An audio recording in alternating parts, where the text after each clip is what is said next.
예, 박근혜 대통령이 경제 살리기와 일자리 창출 문제 해결을 위해 노동개혁을 하반기 최우선 국정과제로 설정하면서 정치권의 뜨거운 감자로 부상하고 있습니다. 오늘 이 시간 이기곤 고용노동부 장관과 함께 노동개혁에 대한 이야기 나눠보도록 하겠습니다. 장관님 안녕하십니까? 네, 반갑습니다. 자, 1시간여 전에 박근혜 대통령이 대국민 담화를 했습니다. 네. 핵심은 역시 노동개혁에 방점을 두는 내용이었습니다. 네. 자, 마치 이 자리에 이제 주무장관이신 이 장관께서 나오셨는데, 자, 정치권과 여당 쪽에서 이제 이런 노동개혁의 문제가 활발하게 지금 논의가 되고 있습니다. 예. 자, 노동개혁이 필요한 시점, 골든타임이라는 이야기가 나오는데 왜 이 시기가 중요하다고 보십니까? 예, 오늘 대통령께서 국민들께 노동개혁은 곧 일자리다. 예.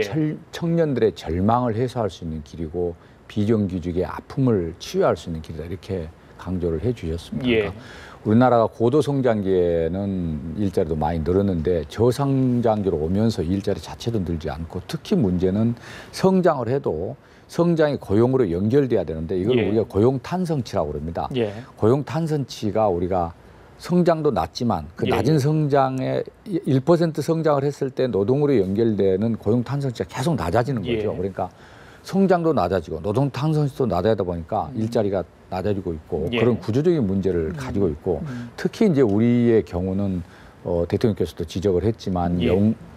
소위 말하는 호봉제 임금 체계 또 예. 대기업의 고용의 경직성 이런 부분들이 연결돼서 예.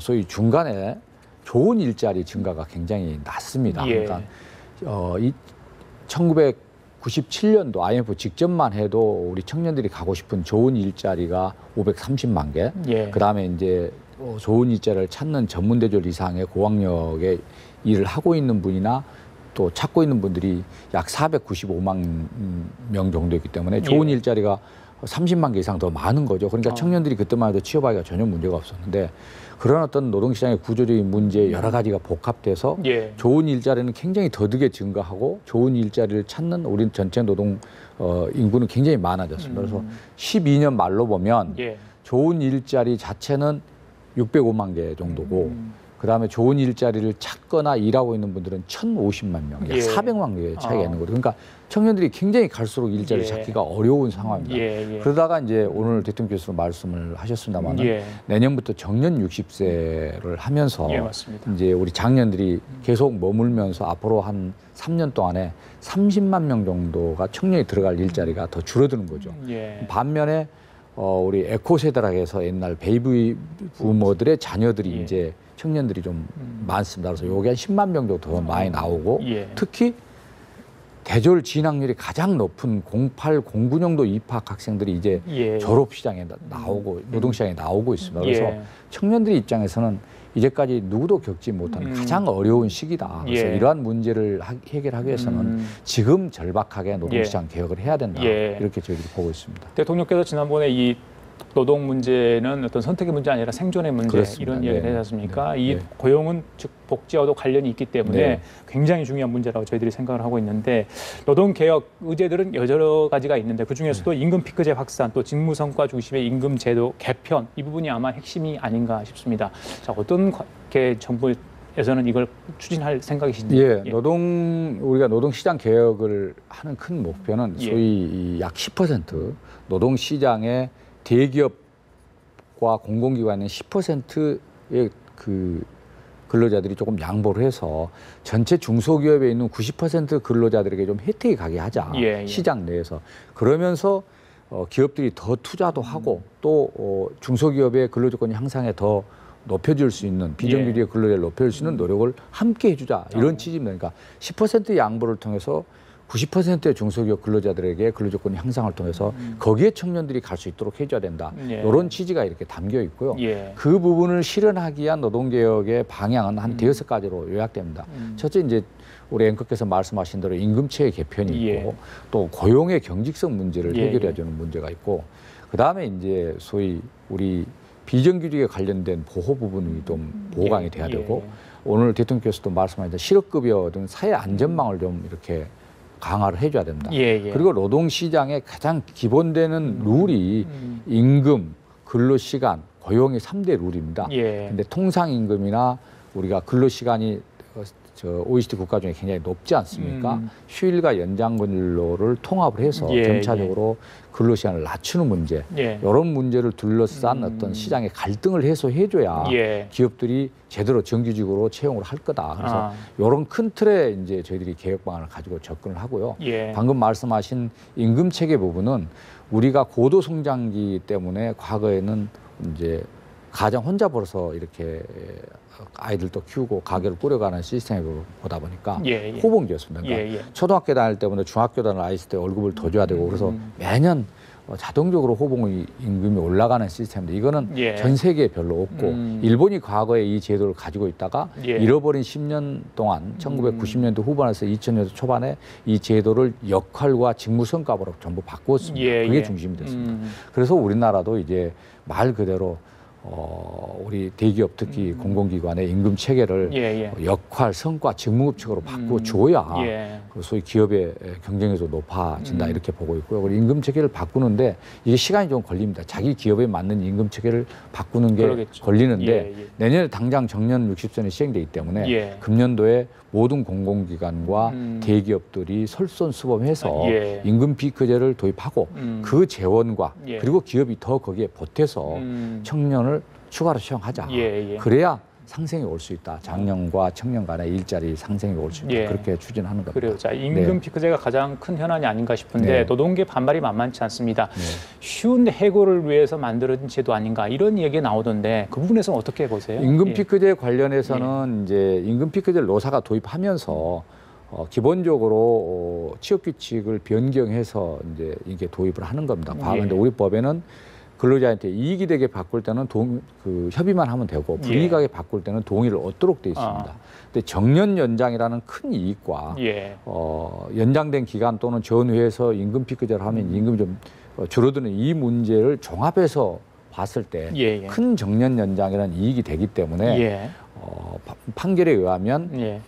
여러 가지 중에 종합적으로 봐서 이익이 되면 예. 한두 가지가 좀 불이익이 되더라도 동의 없이 할 수 있다. 이런 부분을 놓고 이제 그간에 갈등이 있었는데요. 예, 예. 이게 정부가 임의로 하는 게 아니고 예.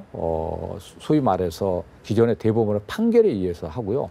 이 논란을 한 뒤에 우리가 임금 피크제의 대상이 될 만한 100인 이상 사업장의 근로자들한테 이렇게 설문조사를 했습니다. 그랬더니 75% 이상이 예, 예. 나의 고용 보장, 그러니까 60세까지 안정을 위해서 또 우리 아들, 딸들의 취업을 위해서 예. 임금 피크제를 도입하는 게 맞다. 그래서 이미 이거는 우리 현장에서는 근로자들이 받아들일 준비가 돼 있다. 저는 그렇게 그래요? 보고 있습니다. 그러면서 이제 두 번째 이제 소위 고용의 유연성 문제가 예. 이제 소위 쉬운 해고로 노동계에서 해석을 하고 있는데 그건 쉬운 해고가 아니다는 말씀을 먼저 드리고 시작을 하겠습니다.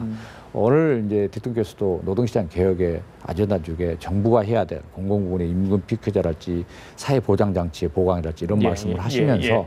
노사가 좀 지혜를 모아서 빠르게 좀 고쳐줄 부분이 임금체계 개선과 그다음에 고용의 유연성 말씀을 하셨습니다. 예. 이 고용의 유연성이라는 문제는 이제 우리가 근로자와 기업 간의 고용계약이라는 거는 사실 민사계약이잖아요. 그래서 나는 이만큼 일을 하고 또 당신은 나한테 이만큼 급여를 주세요. 이게 예, 고용계약인데 처음에 채용돼서 한 5, 6년 열심히 일을 하고 10년, 15년 이렇게 흐르다 보면 사람들 간의 능력의 차이가 굉장히 많이 벌어지게 돼 있습니다. 그렇죠. 그럼 그럴 경우에 어떻게 해야 될 것이냐. 우리 법에는 정당한 사유 없이 해고하지 못한다 이렇게 돼 있습니다. 그래서 정당한 사유 없이 해고하지 못하는 사유에 대해서 여러 가지 이제 본인이 아주 큰 잘못을 했거나 회사 기밀을 빼놓을 때 이런 거는 징계를 합니다. 예. 근데 이제 능력이 도저히 못 따라갔을 때 어떻게 할 거냐. 기본에 안 맞는 거예요. 일을 이만큼 해주면 급여를 이만큼 준다는 게 고용계약인데 이 기본에 안 맞을 때 어떻게 할 것이냐에 대해서가 이제 소위 문제인데 대법원은 그렇게 능력이 현저히 떨어진 경우에 예.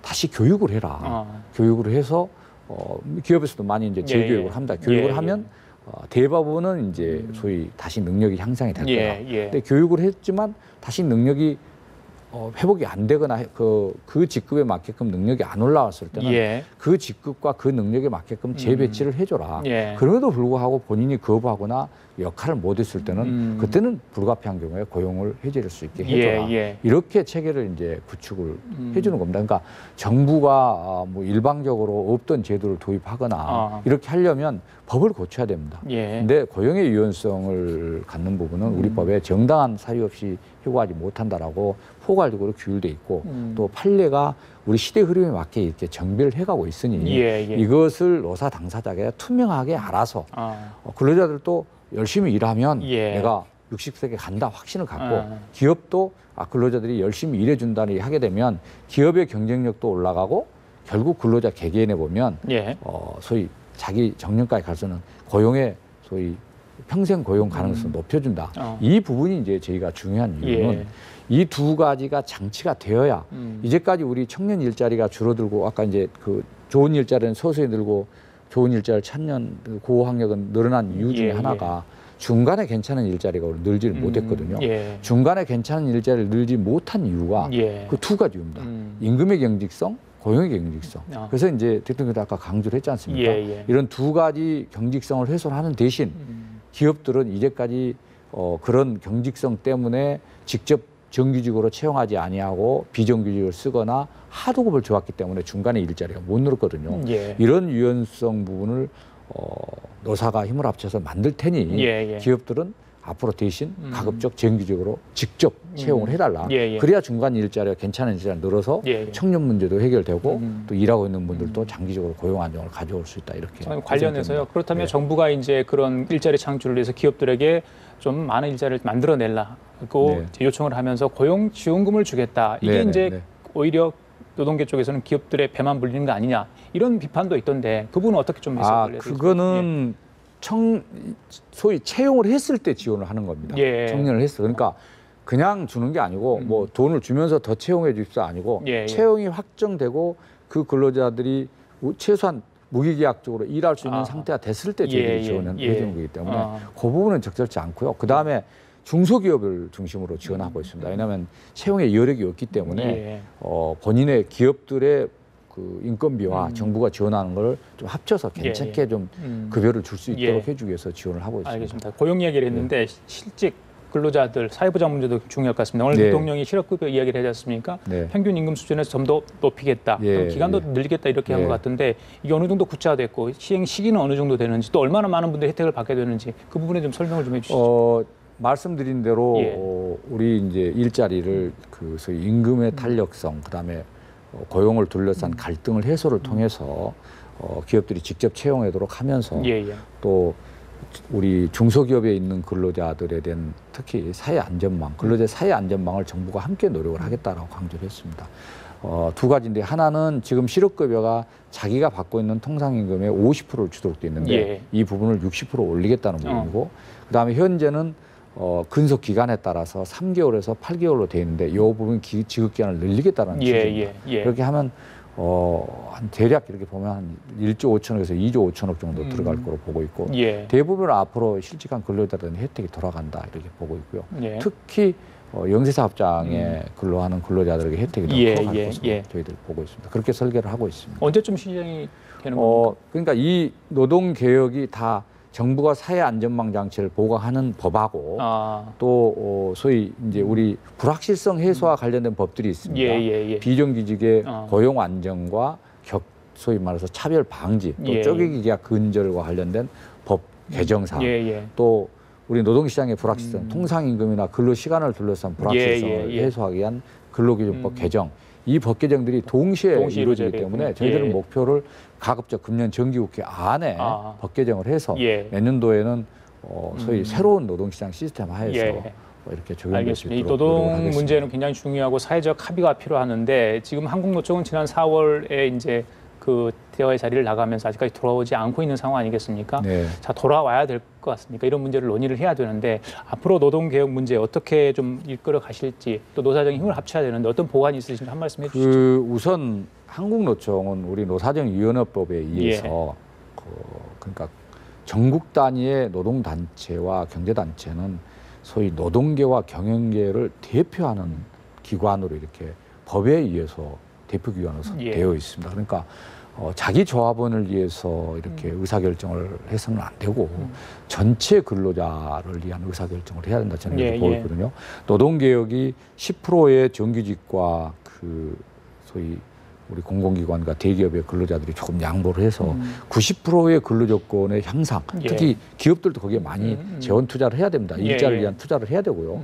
그 경제 활력과 노동개혁이 동시에 되는 일자리를 향상하기 때문에 전체 90%의 근로자를 위한 계획이기 때문에 항노총을 비롯한 노동단체가 당연히 노사정위원회에 와서 조건 없이 논의를 하고 논의를 하면서 노동개혁 애로사항이 있는 부분은 또 애로를 얘기하면서 합일점을 찾아가는 게 국민을 위한 또는 전체 노동단체를 위한 책임 있는 행동이다 이렇게 보고 있고요. 아마 조만간 그렇게 행동을 하려고 기대를 하고 있습니다. 저도 또 그렇게 할 수 있도록 노력을 하겠습니다. 알겠습니다. 단순 고용 문제가 아닌 것 같아요. 이 문제는 서로 간의 신뢰도 좀 필요할 것 같습니다. 지금까지 이기곤 고용노동부 장관과 함께 얘기 나눠봤습니다. 말씀 잘 들었습니다. 감사합니다.